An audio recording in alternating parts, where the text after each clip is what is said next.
बात इटावा लोकसभा सीट की। इटावा जो डिस्ट्रिक्ट है या शहर है वो मुलायम सिंह यादव के नाम से जुड़ा है, लेकिन अब ये सीट जो है 2008 के परिसीमन के बाद जो है ये अनुसूचित जाति के लिए आरक्षित हो गया है। लिहाजा इसमें एक बार परिसीमन के बाद एक बार सपा जीती थी और इस बार जो है बीजेपी जीती है। लेकिन 2019 का जो चुनाव है वो काफ़ी मुकाबले वाला होने वाला है और दोनों के लिए दिक्कतें पैदा होने वाली है, एसपी के लिए भी और बीजेपी के लिए भी। एसपी के लिए इस मायने में कि बीजेपी जो है इस पे और ज़्यादा अब की बार चक्रव्यूह बना रही है कि किस तरह से और ज़्यादा मार्जिन लेना है। हालांकि एसपी बीएसपी का गठबंधन है, यहीं से काशीराम के साथ मुलायम सिंह यादव की दोस्ती शुरू हुई थी, क्योंकि यहाँ से कभी काशीराम चुनाव लड़े तो मुलायम सिंह यादव ने उनकी मदद की थी। क्या समीकरण बनता है इस पे बात करते हैं। मैं हूँ विद्याशंकर तिवारी, इंडिया न्यूज़ के डिजिटल चैनल इन खबर के लिए।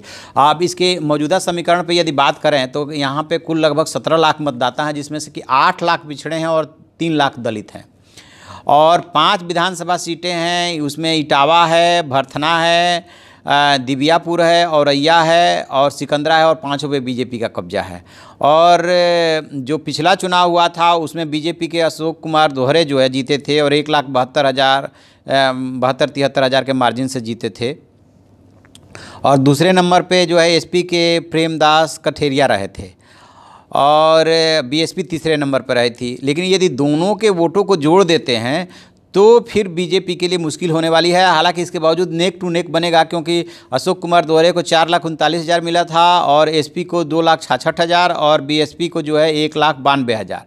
तो नेक टू नेक फिर फाइट हो जाने वाली है यदि फ्लैट इसको जोड़ देते हैं तो। और रही बात इस सीट के इतिहास के बारे में, तो शुरू में भी अनुसूचित जाति के लिए आरक्षित रही थी। 1957 में फिर यहाँ से जो है जीते थे सोशलिस्ट पार्टी के अर्जुन सिंह, और फिर 62 में जो है जीएन दीक्षित यहाँ से कांग्रेस के जीते और 57 में भी जो है यहाँ से जीते थे रोहनलाल चतुर्वेदी। लेकिन शुरू में यह आरक्षित थी और 1967 में फिर से ये सामान्य हो गई और अर्जुन सिंह भदौरिया निर्वाचित हुए थे। 1971 के चुनाव में तीसरी बार जीत की उम्मीद लगाए अर्जुन सिंह की उम्मीद पर भारतीय राष्ट्रीय कांग्रेस यानी कि शंकर तिवारी ने उनको हरा दिया था।